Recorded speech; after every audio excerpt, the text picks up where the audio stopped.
So the realities and opportunities of social media with a particular focus on Twitter. So yes, I'm Neil Kleiner. I'm head of social for AIS.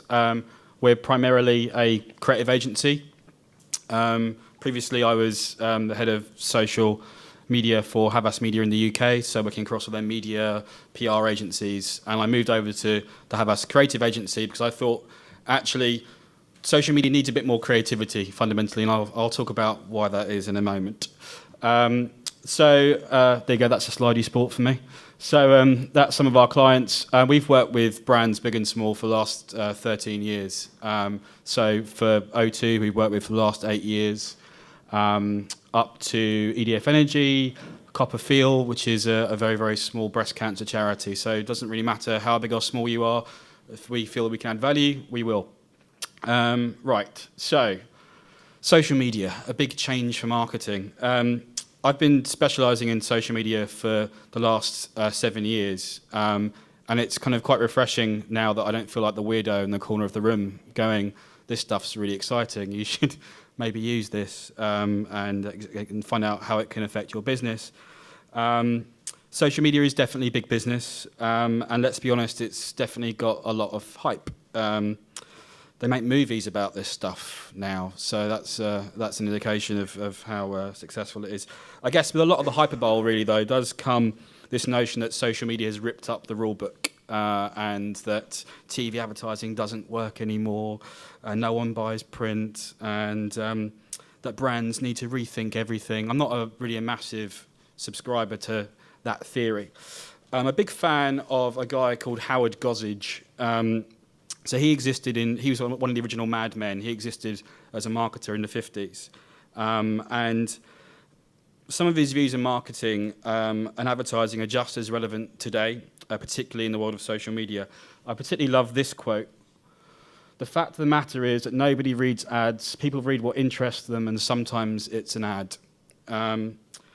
It gives massive credit to the audience. That's why I love it so much. It states that our power as consumers, we can switch off to marketing messages and engage with the things that we really, really want to engage with.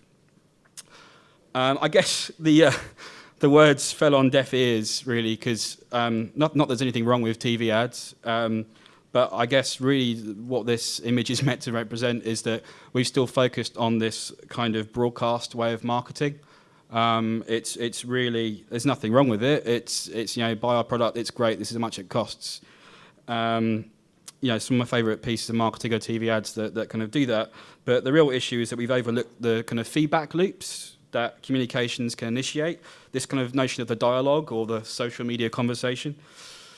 I guess now in the post-Facebook, post-Twitter world, this image for me really encapsulates the frustrations of consumers, where we're bombarded by marketing messages on pretty much every screen. Social media seemed like a bit of a respite from that when it first launched. It was kind of our space, or maybe literally my space, a place for real people to engage with the things that they cared about, whether that be a blog about music, whether that be friends' holiday photographs on Facebook, or the usual videos of skateboarding dogs. But fundamentally, that was our space. It was stuff that we wanted to kind of to engage with. Now, as brands have wised up to social media, there's definitely kind of a sense of invasion, perhaps.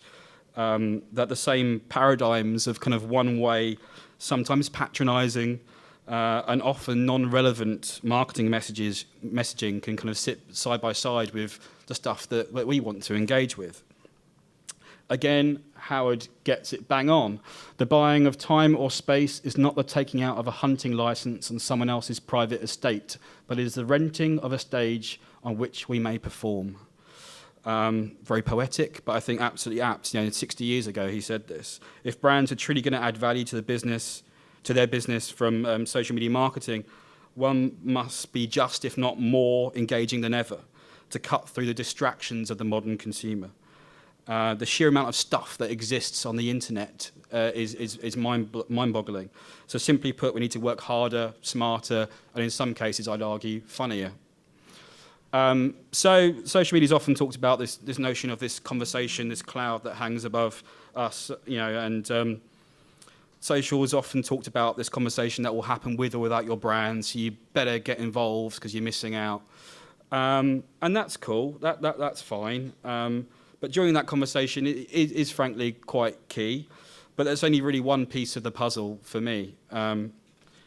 Social media marketing, rather than social media, is as much about understanding the feedback loops that social listening can provide to understand what exactly makes your audience tick. Once you do that, you can then add value. Either entertainment through compelling content that you know via social media listening tools, or just even going to search.twitter.com to understand exactly what those influencers are saying. You know there's a piece of content that's going to engage with them. It could be offering them personal value. So it could be something that makes them feel like they have more of a direct human relationship with you as a brand. It could be information. It could be monetary. One of the stats a few years back, the biggest motivations for joining a Facebook page was to get money off or discounts. And that's still kind of pretty much the case. Or just by playing a useful role in their lives. That would be nice if brands did that for us, wouldn't it? So once you do this, you can motivate action. And fundamentally, that's what social media marketing is about. We're not just trying to be funny and engaging on Twitter for the sake of it, or trying to say nice things, or make YouTube videos or virals just to give them something to watch in between watching the next skateboarding cat video. Actually, we want to get them to do stuff. So if we understand what motivates people, we can add value. Getting people to do this stuff is, I guess, the value exchange of social media. So what about Twitter then? Some stats, which is why I have reams of paper. It is now 10 million active users in the UK. 80% of those access Twitter via mobile devices, which is amazing because I guess the global average of social media connections via mobile devices is 55%, so way above the usual. It's the fourth largest. The UK is the fourth largest in terms of users, behind USA, Brazil, and Japan. And in general, 60% of users have contributed content to the network. Now, that's a really important stat. When you think about YouTube as a channel, only 1% of YouTube users have actually contributed video content back into the network. Now, obviously, it's much easier to send a tweet than it is to make a video of a skateboarding cat or dog. But fundamentally, I think this stat really encapsulates the fact that Twitter is a very active platform.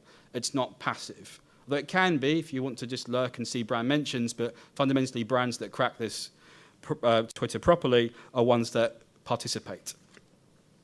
I love Twitter. It's definitely my favorite social platform. Don't tell Facebook that. It's and I think one of the reasons why, or two of the reasons why I love it, can be encapsulated by these two gentlemen here. The first one's Charles Darwin, and the second one is Tim Berners-Lee, the founder of the modern internet.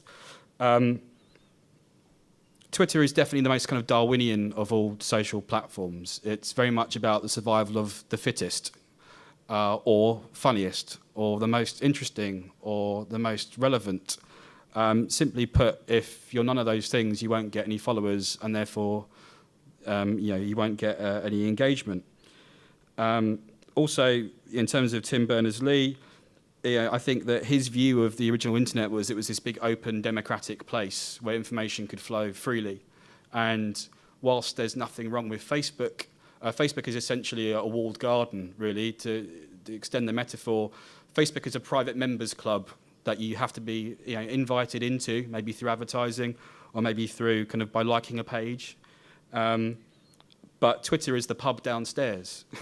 Twitter is this kind of open place where everyone's having chats about everything, different kinds of conversations happening over left, right, and centre, and you can zero in on different conversations. You can overhear them, you can take part, and you can move on if you find someone more interesting. And that gives me back to the Darwinian issue, because if you're not interesting, pretty much people will go away and talk to someone else. So the role of Twitter in your business.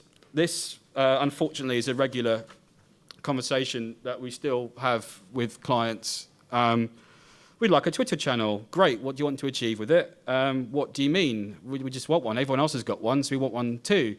The fact is, if you don't establish a role for your social channels, particularly with Twitter, then you have no hope of kind of working out what value it can bring back to your business. The fact is that the media in social media is plural.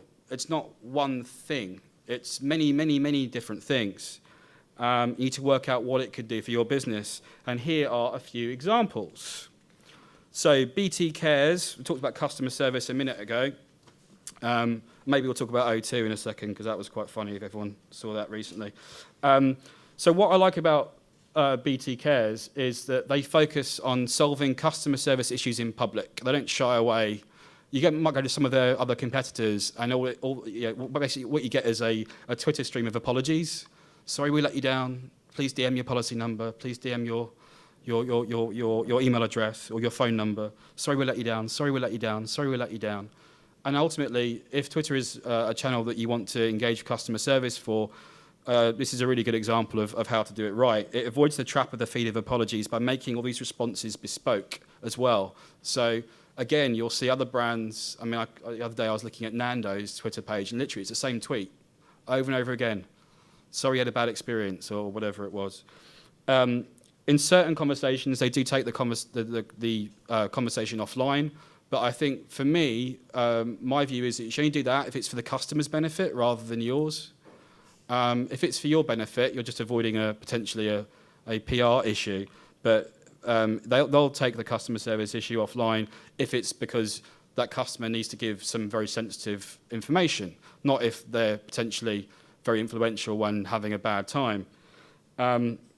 It allows BT to show that they're a brand that listens and cares, but also enables them to solve issues from multiple customers at once. So the old call center metaphor, you have a whole town with a broadband outage, and they're all phoning up, trying to get through and say, why is my internet not working? Where with here, one tweet, they can essentially tell all of their customers that there is an outage in one area. So that has a kind of ROI business model attached to it as well. And actually, BT are very nice in that they've published some research that shows how much money Twitter has actually saved them in customer services.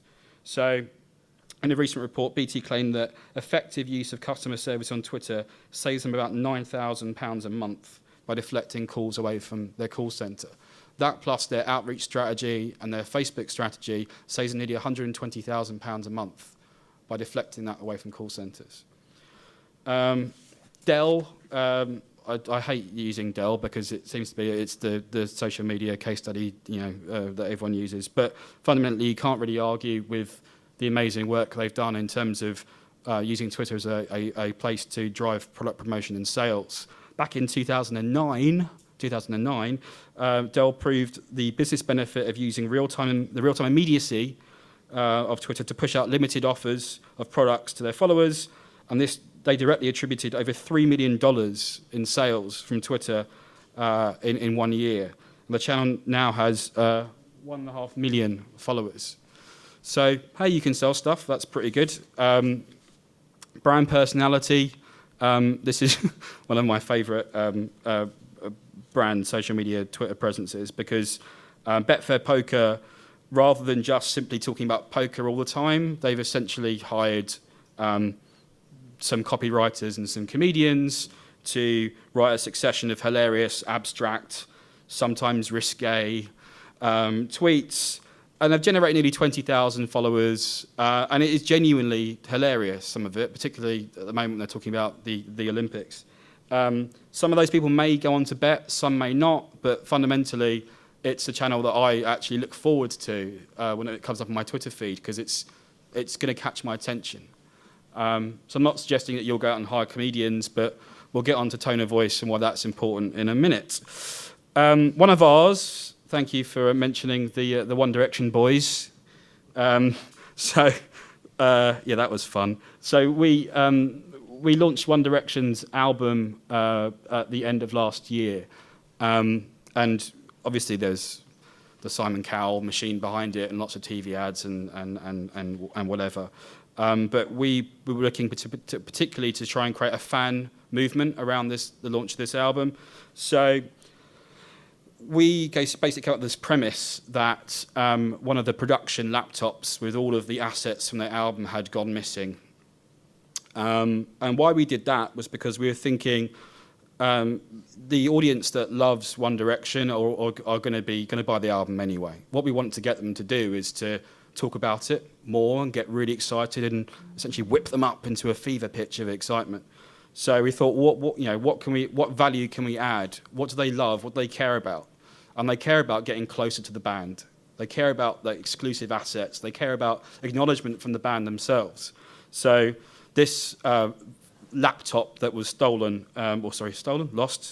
misplaced, was found by this fictional character that we created called 1D Cyberpunk, who was the ultimate massive One Direction fan, part hacker, part kind of social media guru, but basically an absolute mentalist for the band. So rather than give this production laptop back, she decided to set a series of challenges for One Direction fans over 5 weeks, and every time they kind of did one of these challenges, she'd unlock a piece of production laptop, so the lyrics to one of the songs, a video message directly to the boys, or it could be a piece of artwork or a photo or whatever. This fictional superfan generated over 120,000 followers, created 16 global trending topics on Twitter without any media support.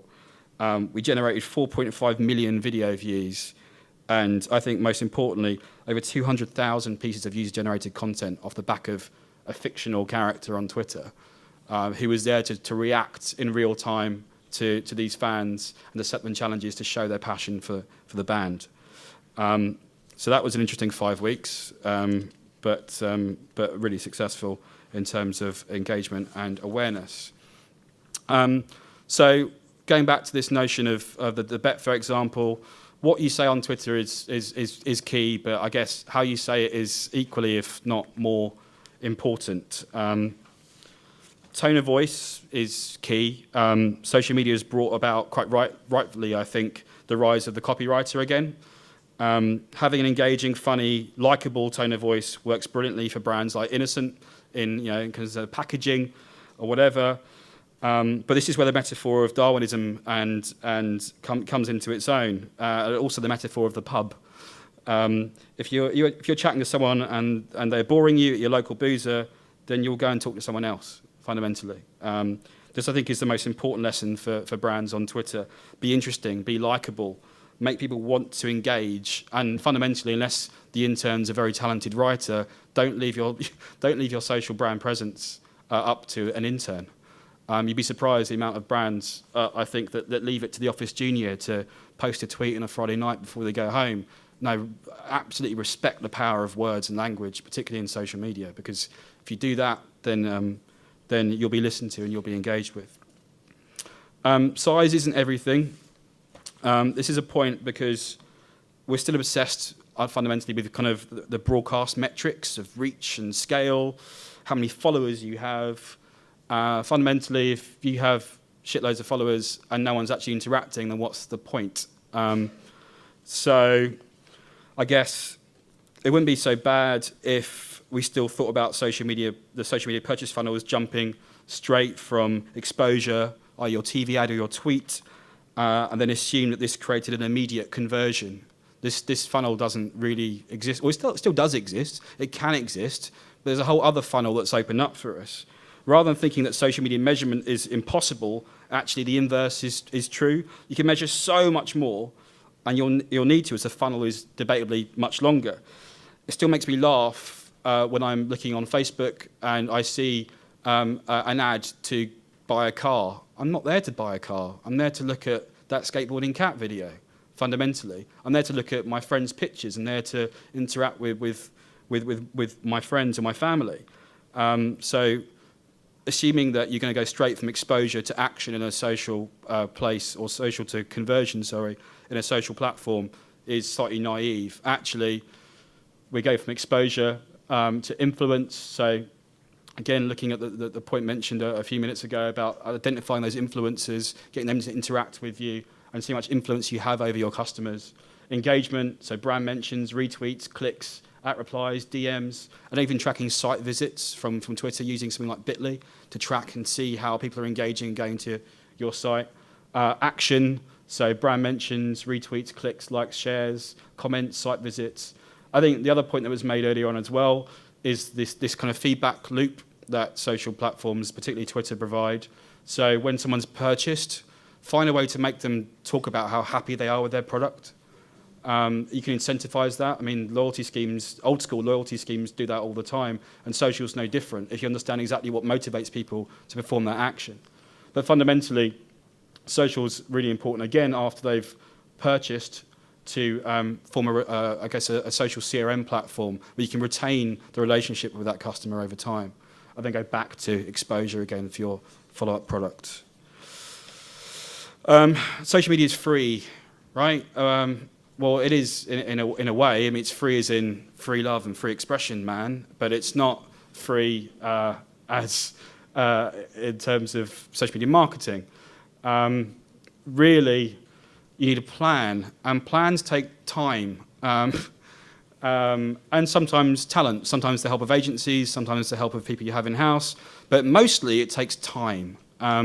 So you need to really sort out exactly your tone of voice, as I mentioned before, how you speak, what you say, how you say it, but then also your conversation calendar. I mean, this is getting quite granular now, but I think it's important to show the kind of level of work that goes into the kind of social media plans we do for our clients. So we plan months in advance what we're going to say at certain points, because you can do that. You know, if Valentine's Day is coming up, you're going to say something about romance or whatever. You know, if you have a product launch coming out or a TV ad that you want to support at certain dates, you can plan in advance what you're going to say. It should never really be the case that you're sitting in front of a text window on Twitter going, right, what do I say now? Sales offers, so how you can maybe incentivize behavior. Media support, because I don't think that social media ever really works well in isolation. There are very few case studies where pure social media has driven sales. What it really does well is take the kind of halo effect of a TV ad or a piece of content or piece of creative or an experiential event and extends the conversation, extends the interaction beyond that. So how can you use Twitter to support media, outreach to certain key influencers, customer service processes, and fundamentally, really, really importantly, a listening framework. So, as I mentioned before, you can use lots of lovely tools like Brandwatch or Radian 6 to trawl through the internet and find mentions of your brand or product online. Twitter has a lovely search tool built into it. You can, for free, essentially type in certain keywords and understand who's mentioning your brand or product at certain times. But I guess the important bit here is this bottom area, proactive and reactive. So this is about how we can plan proactive and reactive engagement. So proactive engagement is the stuff that you can plan in advance. You know, you're going to say this then because this is happening. Reactive engagement is when you get to ad hoc issues where someone may have a negative customer service issue, someone may ask a question, someone may just be slightly mental and want to talk to someone because they're lonely, and that does happen more than you think. But ultimately, the reactive process should be just as, refined as your proactive process. So, in summary, Twitter does provide an open and free system to promote your brand or business. But like all social marketing, I would say that because I'm an agency, does require time and planning. You need to work out what you want to get out of it in advance. Otherwise, you don't know what you'll be measuring. You don't know how effective it's going to be. Join the conversation, but add value. Don't just, unless, like the Dell outlet example, you're a platform that's just set up to sell product. Don't just push product all the time. Look at your conversation calendar and look at the different hierarchies of messaging you want to put out. Maybe one's a piece of just pure engagement. One's just acting like a customer, so commenting on a competitor or something in the news, whatever. Mix it up a bit so it's adding value. Listen and adapt. So going back to the notion of the feedback loops that exist in social media. So you may start out with one idea of how your customers should be engaged with on Twitter, but very, very soon, after month one, well, actually maybe after day one or hour one, you'll know if that's going to work. So you can adapt. This is not something that's static. Over time, you can look at the effectiveness of your social media outreach. You can look at how many retweets you've got for certain subjects, and you can adapt and think, well, people like that, I'll talk about that more. People liked it more when I was funny than when I was very serious. actually we got lots of unfollows when we just pushed a really dry piece of product information rather than wrapped it in a lovely tone of voice. So that adaptation is absolutely key. We'll end with a lovely Gossage quote. Our first duty is not to the old sales curve, it is to the audience. I think that's, if I can leave you with anything, it's that. Twitter is, you're at the coalface with your customers. You really are. I mean, they're that far away from you. So if you don't honour your audience, what they want to engage with, what makes them happy, what makes them sad, what makes them unhappy, and add value to that, then it's not really going to work. Thank you very much. Thank you, Neil. And just noticed on Twitter, on the trending, we've been beaten now by worst 50 Shades audiobook narrator. Shows you how different the day can change. Ironically, I am the 50 Shades of Grey audiobook narrator. Are you? No, I'm joking. Damn, and I auditioned for that. So, any questions for Neil? Hi, Neil. Thanks for the presentation. I have a Twitter account for my business, which is Rate That Curry. But what it does at the moment is it searches automatically for people tweeting about their favourite curry house and connotations to that. It's already got me about 800 followers. But how do I measure people that are unfollowing, and should I continue with it? Well, I mean, a lot of social media is hard graft and manual labour, really. I mean, I think if you're looking at your channel every day, which you should be, you can notice when people are unfollowing you. I think, it comes back to that size is important issue. I think, if you're getting 800 followers, but what are they actually doing? Have they zeroed in on your conversation and then moved away? Or are they actually having a conversation with you? It's having traffic go to my website, which is what Yeah. I mean, if you're, I guess the cop-out of any of these answers is it depends on your business strategy. If your business strategy is just to use Twitter as a way to find people that are in a need state where they want your product, then direct them back to the website, it's working okay for you at the moment. But it could be so much more. I think it just depends on what kind of the business objectives you hope to achieve with it. Hi, I'm Hi. Claire Landon. I represent Daniel Spring, a designer maker of bespoke furniture. Okay. I'd like to have a better understanding of how you can adapt a social media strategy to high-end products. So the premium and luxury sector is a really interesting issue for social media because I guess if social media is this pub where everyone's talking together from all walks of life, the broad spectrum of humanity, for better or for worse, that open democratic feeling is sometimes at odds with the way that premium and luxury brands have always marketed, because that's always been about the exclusivity, the tease into this other world, the aspiration, perhaps. I think brands like Burberry have used social media marketing really, really well. And I think that their strategy really has been about the power of content and about the power of acknowledgement. So Christopher, the main designer from Burberry, he's always on creating video web chats where you can acknowledge the community and thank them for being involved. But just that stream of content, it feels like you're part of that club, the first to know. I think it depends on the nature of the brand, but I think there are some brands that have done that really well. Hi, my name's Frank Harris. Everything that we've heard today, and it's not just for yourself this afternoon, but this morning, is really dealing with B2C brands.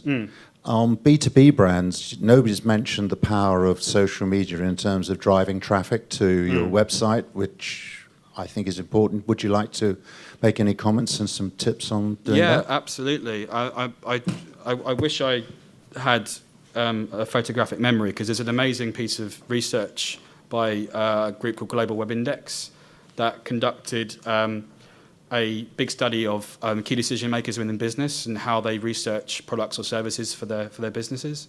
And social media came up as the most influential factor in deciding which kind of products or services they should take on board. I think that in other forms of marketing, B2B and B2C kind of is very separate, and there has been a challenge with brands in the past where they've kind of gone, I've got my B2C Twitter thing sorted out. Now what do I do with my business clients? I'd say do exactly the same thing. I mean, they're all people, right? I think there's definitely Twitter as a platform and social media generally is a place where B2B and B2C marketing does converge, because then you can go back to each individual customer, work out the nature of their inquiry, and then direct kind of B2B or B2C response. I mean, Dell, as the example I showed earlier, have invested quite a lot in separate B2B social destinations. Something like Amex in the UK and globally, actually, have really excelled in creating a B2B platform on Facebook, where they essentially there's a website called Open Forum, Amex Open Forum, where they essentially train small businesses in the US how to use social media. There's free seminars.